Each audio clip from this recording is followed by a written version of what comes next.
Hi, everyone, and welcome to another LinkedIn Live. I'm Dr. Alyssa Adams, and I'm the Director of Executive Coaching with Team Performance Institute. And I am here with one of our amazing and fabulous coaches, Emily. And please take a second and introduce yourself before we dive into our topic today, Emily. All right. Hey, everybody. My name is Emily Grandinetta, and I am a proud coach with the Team Performance Institute. I just celebrating my 5th year with the company, and what a fun and awesome ride it's been. And I am based in the Philadelphia area. Happy to be here today. Awesome. Yes, happy to have you, Emily. That also means I guess I've known you for 5 years, which is really exciting. So we are going to dig in today, and we're going to talk all about the number one essential skill for a top leader. And I'm going to have Emily share with us a little bit around how she came to this understanding, why she believes what she believes around the number one essential skill for a top leader. And then we're just going to dig into understanding more about yourself as a leader and how you can cultivate some of this skill, as we will reveal what it is in just a moment. So Emily, tell us, in your opinion, what is the number one essential skill for a top leader? Self-leadership. Mm-hmm. And say more about what you mean by that.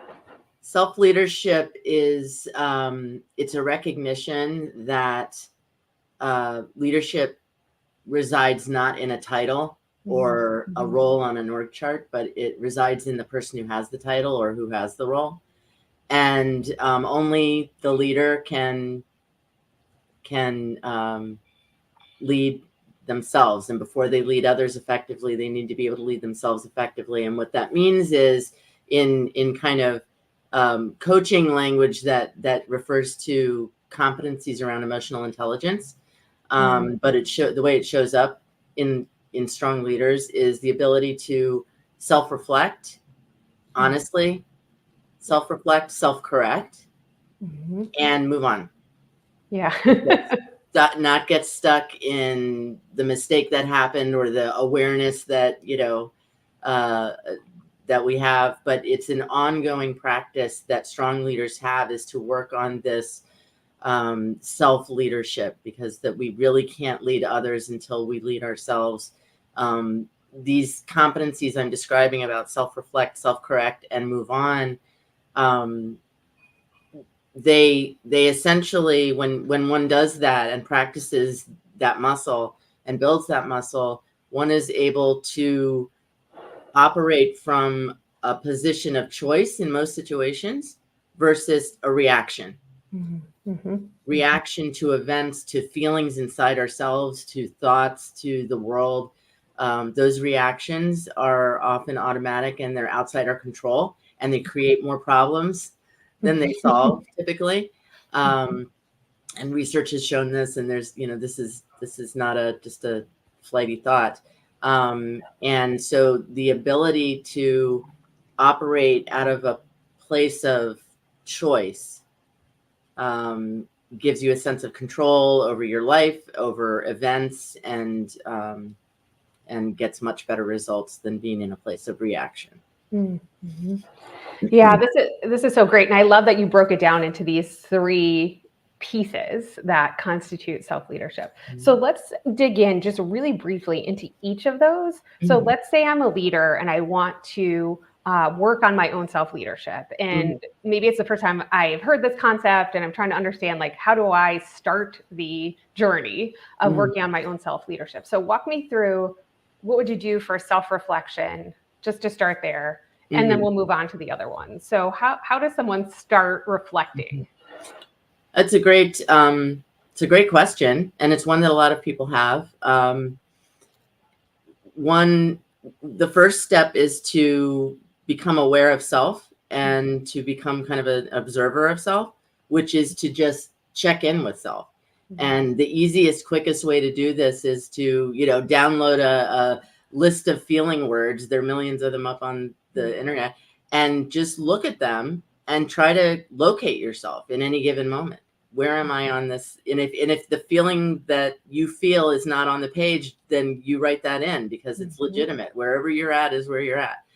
But you need to know where you're at, because feelings drive thought actually, and thought and feelings drive each other, but feelings are actually a key determinant of what we actually decide to do, take action on things. So we need to know how we're feeling, and then the next step is to try to trace back what triggered that feeling in us. What was it that led to us having that feeling? Usually there's some thought we're not even consciously aware of that crept in and triggered a feeling like I'm not good enough, or I'm not enough, or it was my fault, or I don't have what it takes to do this. Whatever those self-limiting beliefs are, we may not even be consciously aware that we have, often are there managing us because they are triggering these feelings in us. And then those feelings guide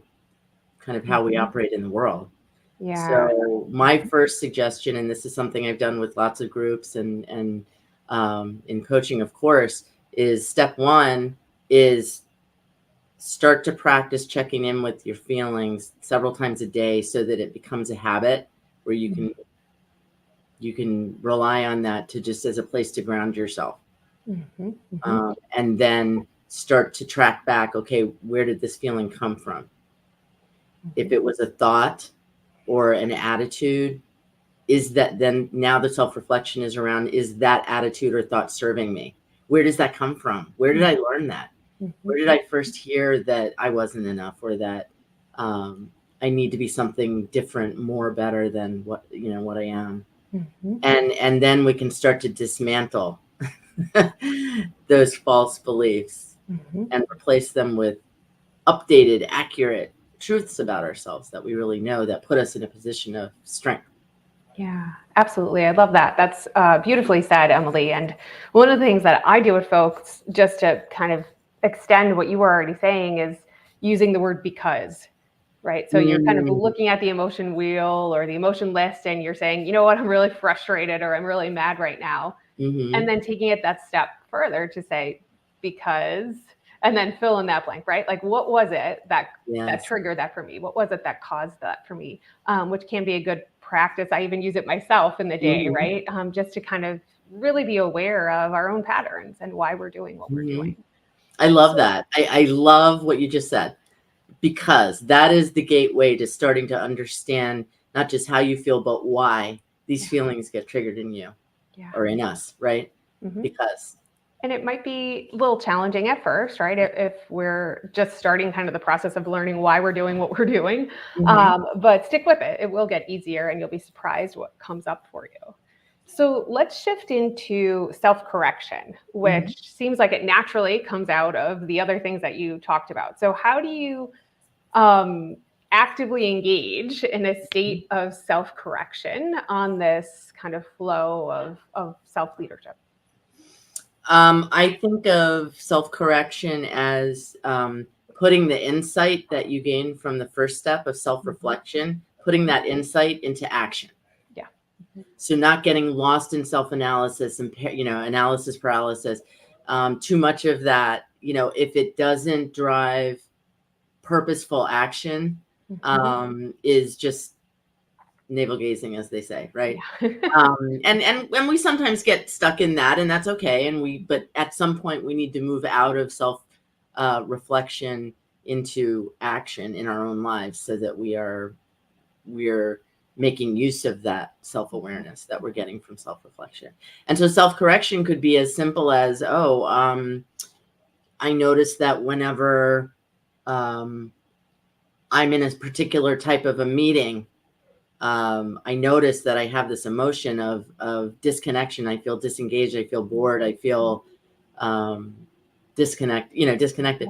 I've noticed that that's a pattern. To use your word, it's so important to identify and to be able to identify our own patterns. So I noticed that happens to me every time I'm in a particular type of meeting. Okay, so what can I do? Since I know that, I now have choice. Without that knowledge, I have no choice. I'm just going to keep being disengaged and bored in these meetings. But now I have a choice to strategize how I can re-engage myself. How can I anticipate feeling that way going into the meeting, so that I can go in with an intention to do something different. And, maybe it's, I'm going to try to listen differently. I'm going to try to listen for things that I maybe surprise me, because I assume I know everything everybody's going to say. It's always the same, blah, blah, blah, blah. If I challenge myself to listen differently, to maybe focus in on not just what's being said, but maybe what seems to be unsaid, whatever it is that will re-engage me. It could be, I'm going to have a little toy on my desk, and I'm just going to play with the toy, whatever it is to keep me present. Your cue to stay present. Self-management. That is, it's recognizing the pattern and then doing something to break the pattern if the pattern doesn't serve me. That's self-correct. Yeah, that's great. And I'm going to shift us on to arguably the most challenging on the list of 3, which it sounds like the most simple, but we probably both talk about this a lot with clients, which is the ability to move on, put the thing behind us and move forward, right? So talk with us a bit about why this is so important, and how do you help move your energy in a different direction, to move beyond the thing and not to something else? It's so easy to get lost in the vortex, isn't it? Of just wallowing and, whatever the situation is, or even sometimes we have a self-awareness that's really hard to face. Right. And how do we move on from whatever the situation is?